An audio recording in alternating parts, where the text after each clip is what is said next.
सुना तो हमने कई बार है कि मेहनत और ईमानदारी की हमेशा जीत होती है। लेकिन क्या असल जिंदगी में भी ऐसा होता है? तो चलिए, आज एक ऐसी ही कहानी की दुनिया में चलते हैं जो मेहनत, भरोसे और लालच के बीच की इसी कश्मकश को बड़ी खूबसूरती से दिखाती है। चलिए इसे समझने के लिए मिलते हैं भूषण से। एक ऐसा मेहनती आदमी जिसके सामने जिंदगी ने ठीक यही सवाल लाकर खड़ा कर दिया था। तो कहानी का पहला पड़ाव है ईमानदारी की कीमत। यहीं से भूषण के मुश्किलों और मेहनत से भरे सफर की शुरुआत होती है। उसे काम मिला विजयपुर गांव में जगत सेठ नाम के एक अमीर किसान के यहाँ। काम आसान नहीं था, बिल्कुल भी नहीं। सोचिए, 50 गायों और 50 भैंसों की पूरी जिम्मेदारी, उनका खाना पानी साफ सफाई सब कुछ, और रहने को मिली एक गौशाला। लेकिन भूषण ने सिर झुकाकर सब मंजूर कर लिया। और इस दिन रात की कड़ी मेहनत के बदले उसे क्या मिलता था? महीने के 200 रुपए और 2 वक्त का खाना। रकम भले ही छोटी लगे, पर यह भूषण की ईमानदारी की कमाई थी, उसके पसीने की कमाई। लेकिन कहते हैं ना, सच्ची लगन छिपती नहीं है। भूषण जिस तरह जानवरों की देखभाल करता था, उसका असर भी दिखने लगा।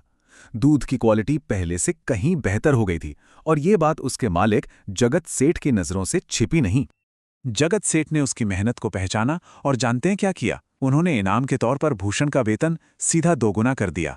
अब उसे 400 रुपए महीना मिलने लगे। ये सिर्फ पैसे नहीं थे, ये भूषण के काम पर भरोसे की एक मुहर थी। तो साल बीतते गए, भूषण मेहनत से काम करता रहा और पैसे जोड़ता रहा। लेकिन अब उसके मन में एक नई चिंता घर करने लगी। गांव में चोर उचक्कों का डर बढ़ गया था और उसे अपनी मेहनत की कमाई की फिक्र सताने लगी थी। अब जगत सेठ तो भला आदमी था, उसे भूषण की परेशानी देखी नहीं गई।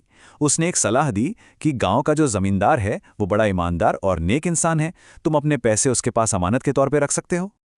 बस अपने मालिक की बात पर पूरा भरोसा करके भूषण ने अपनी जिंदगी भर की कमाई पूरे 5,800 रुपए एक पोटली में बांधे और सीधा जमींदार के पास पहुंच गया। वो सिर्फ नोट नहीं थे, वो उसके कई सालों का पसीना और त्याग था। और उधर जमींदार, वो तो और भी बड़ा चालाक निकला। उसने ऐसा भरोसा दिखाया, ऐसा नाटक किया कि भूषण का दिल ही जीत लिया। पैसे गिनने तक से मना कर दिया। बोला, तुम जगत सेठ के आदमी हो, तुम पर तो आंख बंद करके भरोसा है। खैर 2 साल और गुजर गए। अब भूषण के मन में एक सपना था, अपनी खुद की जमीन खरीदने का, और इसी उम्मीद के साथ वो अपनी मेहनत की कमाई वापस लेने के लिए जमींदार के पास पहुंचा। लेकिन कहानी में असली मोड़ यहीं से आता है।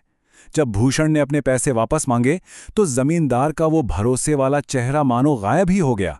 वो आदमी जो कह रहा था कि पैसे पूरी तरह सुरक्षित हैं, अब भूषण को पहचानने तक से इनकार कर रहा था और सबूत मांग रहा था। हद तो तब हो गई जब जमींदार ने न सिर्फ पैसे देने से मना किया, बल्कि उल्टा चोर कोतवाल को डांटे, भूषण पर ही धोखाधड़ी का इल्जाम लगा दिया। कहने लगा कि तुम मेरी शराफत का फायदा उठा रहे हो। और बात सिर्फ इल्जाम तक ही नहीं रुकी। उस लालची जमींदार ने अपनी इंसानियत की सारी हदें पार कर दी। अपनी झूठ को सच साबित करने के लिए उसने अपने आदमियों से भूषण को बेरहमी से पिटवाया। लेकिन कहते हैं ना, हर अंधेरी रात के बाद सुबह होती है। जब जगत सेठ को इस अन्याय के बारे में पता चला तो उसे अपनी सलाह पर बहुत पछतावा हुआ, और फिर उसने उस लालची जमींदार को सबक सिखाने के लिए एक बहुत ही चतुर योजना बनाई। अब देखिए, योजना कितनी कमाल की थी। जगत सेठ 50,000 रुपए की एक बड़ी रकम लेकर सीधा जमींदार के पास पहुंचा और कहा कि वो कुछ दिनों के लिए बाहर जा रहा है, क्या वो इन पैसों को सुरक्षित रख सकता है। 50,000 देखते ही जमींदार की आंखों में चमक आ गई। जैसे ही उसने हां की, इशारे पर भूषण वहां पहुंच गया और फिर से अपने पैसे मांगने लगा। अब बड़ा शिकार हाथ में था तो छोटा शिकार छोड़ना पड़ा। अपनी ईमानदारी साबित करने के लिए जमींदार ने फौरन भूषण के 5,800 रुपए लौटा दिए। और ठीक उसी वक्त सेठ का नौकर हाफता हुआ आया और बोला कि सेठ जी, यात्रा रद्द हो गई है। बस सेठ ने अपने 50,000 वापस उठाए और चलता बना। और बस जाल बिछ चुका था और लालची शिकारी खुद ही उसमें फंस गया। सोचिए जरा उस जमींदार का हाल, एकदम हक्का बक्का। न तो 50,000 हाथ लगे और जो भूषण के पैसे हड़पे थे वो भी वापस करने पड़े। आखिर में क्या हुआ? जमींदार के हाथ खाली के खाली रह गए। बचा तो सिर्फ उसका लालच, जिसने उसे कहीं का नहीं छोड़ा। यही होता है जब आप धोखे से कुछ पाने की कोशिश करते हैं।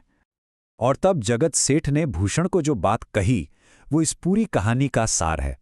उन्होंने कहा, याद रखना, जो मेहनत और ईमानदारी से कमाता है उसकी रक्षा ऊपर वाला भी करता है, और जो धोखे से जीता है वो कभी तरक्की नहीं कर सकता। तो ये कहानी तो यहां खत्म होती है, लेकिन अपने पीछे एक बहुत बड़ा सवाल छोड़ जाती है। एक ऐसी दुनिया में जहां कई बार चालाकी को ही समझदारी मान लिया जाता है, वहां हम ये कैसे तय करें कि जीत हमेशा ईमानदारी और मेहनत की ही हो?